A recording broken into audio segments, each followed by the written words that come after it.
প্রস্রাব করার সময় যদি কারো কাপড়ে 2-1 ফোঁটা তরল লেগে যায় তাহলে কি সেই কাপড় দিয়ে নামাজ হবে কিনা? ওই অবস্থায় তাকে কি নতুন করে গোসল করতে হবে নাকি পুরা কাপড় পাল্টিয়ে তারপরে তাকে নামাজ আদায় করতে হবে? এমন প্রশ্ন আমাদের প্রত্যেকের মনেই কিন্তু একবার হলেও জাগে যে হুজুর যখন পেশাব করতে যাই মাঝে মধ্যে 2-1 ফোঁটা তরল এদিক সেদিক হয়ে আমাদের কাপড়ে লেগে যায়। এমত অবস্থায় কি আমার পুরা কাপড় কি খুলে তারপরে নতুন কাপড় পরিধান করে নামাজ পড়তে হবে নাকি আমাকে নতুন করে পাক পবিত্র হয়ে গোসল করে তারপরে নামাজ আদায় করতে হবে? এমন প্রশ্ন কিন্তু আমাদের অনেকেরই জেগে থাকে।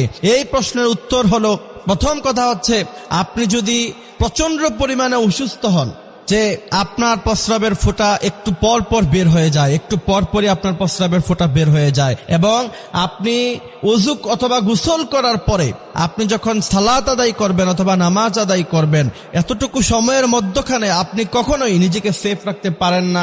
আপনি চিকিৎসা নিয়েছেন, ডাক্তারকে দেখিয়েছেন, তারপর আপনি 2-1 ফোঁটা এদিক সেদিক বের হয়ে যায়, ওইটা হচ্ছে আপনার অসুস্থতা। ওই অসুস্থতার ওজরের কারণে আপনি ওই সময় ওযু করে নামাজ তখন পড়ে ফেলবেন। প্রত্যেক ওয়াক্তের জন্য অবশ্যই আপনাকে কাপড় পাল্টাতে হবে, প্রত্যেক ওয়াক্তের জন্য অবশ্যই নতুন করে আপনাকে পাক পবিত্রতা অর্জন করতে হবে। কিন্তু অসুস্থতা ছাড়া নরমালি যদি কারো কখনো এমন হয় যে আপনি সফরে বের হয়েছেন, কোথাও গিয়েছেন, কাপড় চোপড় নাই, ওই সময় আপনার পেশাবের সময় প্রস্রাবের সময় 2-1 ফোঁটা তরল কাপড়ে লেগে গিয়েছে, এমত অবস্থায় আপনি কি করবেন? প্রথম কথা হচ্ছে এই কারণে অবশ্যই আপনাকে গোসল করতে হবে না। যদি আপনি প্রস্রাব করার সময় কাপড়ের মধ্যখানে লেগে যায়, যদি আপনার পক্ষে সম্ভব হয় উত্তম হচ্ছে এই কাপড় সম্পূর্ণ পুরোটা পাল্টিয়ে তারপর আপনি নামাজ আদায় করবেন। যদি সেই ব্যবস্থা আপনার কাছে না থাকে, সেই সিচুয়েশন যদি আপনার কাছে না থাকে, হয়তোবা আপনি কাপড়ের ব্যবস্থা করতে গেলে নামাজ কাজা হয়ে যাবে, ট্রেন ছুটে যাবে, অথবা আপনি এমন জায়গায় এসেছেন সেখানে আপনার কাছে কোনো কাপড় নাই, এমত অবস্থায় কোনো টেনশনের প্রয়োজন নাই। শুধুমাত্র যেই জায়গায় প্রস্রাবের ফোঁটা লেগেছে ওই জায়গাটা 3 বার বিসমিল্লাহ বলে ধুয়ে নিবেন, তাতেই পাক হয়ে যাবে এবং সেটা শুকানোর আগেই ওইভাবে আপনারা নামাজ আদায় করতে পারবেন। এটা নিয়ে কোনো সমস্যা নাই। এমত অবস্থায় নামাজ আদায় আপনারা করতে পারবেন।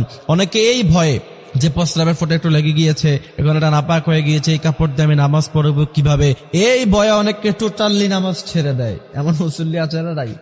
এইগুলি আমাদেরকে খেয়াল রাখতে হবে, আমাদেরকে বুঝতে হবে। এবং বিশেষ করে আমাদের আলোচনা যারা শুনছো, এখানে যারা আছো, প্রত্যেকের আইডিতে অবশ্যই শেয়ার করবা। বিশ্বনবী বলছেন বাল্লিগু আন্নী ওয়ালাউ আয়া, আমার একটি বাণীও যদি তোমার কাছে পৌঁছে তা তুমি অন্যের কাছে পৌঁছিয়ে দাও।